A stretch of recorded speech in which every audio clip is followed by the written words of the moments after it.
Hello बच्चों, let us see the question. In a process, 500 calorie of heat is given to a system, and at the same time 100 joule of work is done on the system. The increase in the internal energy of the system. Question ये कह रहा है कि एक process में 500 calorie किसी system को हम हीट देते हैं और सेम टाइम में 100 जूल जो है उस सिस्टम के ऊपर हम वर्क कर देते हैं।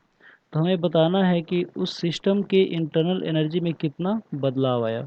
चार ऑप्शन दिया है, सही ऑप्शन का चुनाव करना है। फर्स्ट ऑप्शन में कह रहा है कि 40 कैलोरी, सेकंड ऑप्शन में कह रहा है 1993 जूल, थर्ड ऑप्शन में कह रहा है 2193 जूल और फोर्थ ऑप्शन में कह रहा है 82 कैलोरी। तो आइए देखते हैं इस क्वेश्चन का मेन की कॉन्सेप्ट क्या है और फिर इस क्वेश्चन को हम लोग सॉल्व करेंगे। तो की कॉन्सेप्ट में हम लोग समझेंगे कि जो क्वेश्चन है वो फर्स्ट लॉ ऑफ थर्मोडायनेमिक्स के ऊपर बेस्ड है। कैसे बेस्ड है, तो ये जब हम लोग सोल्यूशन करेंगे तो हम लोग देखेंगे कि जो फर्स्ट लॉ ऑफ थर्मोडायनेमिक्स का जो इक्वेशन होता है उसी इक्वेशन से इस क्वेश्चन को हम लोग सॉल्व करेंगे। यानी कि this question is based on first law of thermodynamics.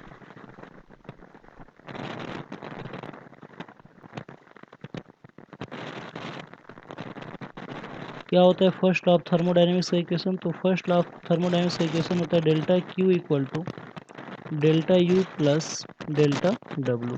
ठीक है, यानी कि अगर हम किसी भी सिस्टम को जो भी हीट देते हैं वो दो रूप में खर्च होता है। पहला उसके इंटरनल एनर्जी को बढ़ाने में और दूसरा उस सिस्टम के द्वारा किए गए वर्क डन के रूप में। ठीक है, तो आइए देखते हैं इस क्वेश्चन का सलूशन वाला पार्ट कि क्या क्या दिया है और फिर इस क्वेश्चन को हम लोग कैसे अटेम्प्ट करेंगे। तो आप लोग देख सकते हैं कि यहाँ पे 500 कैलोरी जो है हीट गिवन है, यानी कि जो डेल्टा क्यू की जो वैल्यू है वो दिया है 500 कैलोरी।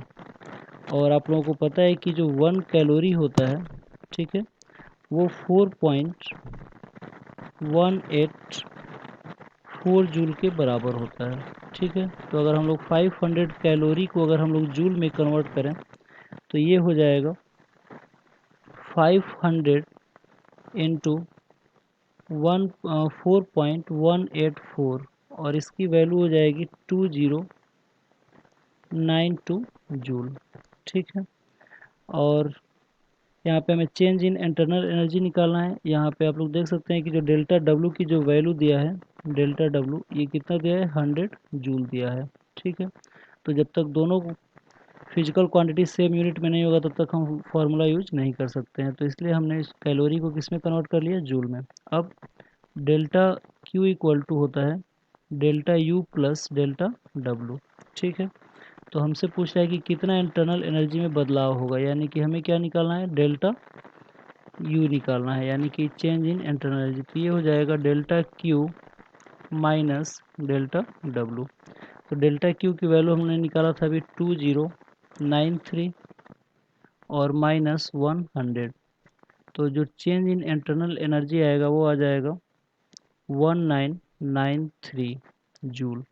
ठीक है, तो जो चेंज इन इंटरनल एनर्जी है वो आया 1993 जूल। तो इस क्वेश्चन का जो सही आंसर है वो होगा 1993 जूल।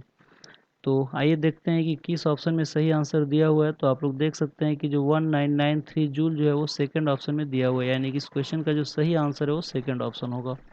तो आई होप आप लोगों की क्वेश्चन समझ में आया होगा। Thank you very much, good luck.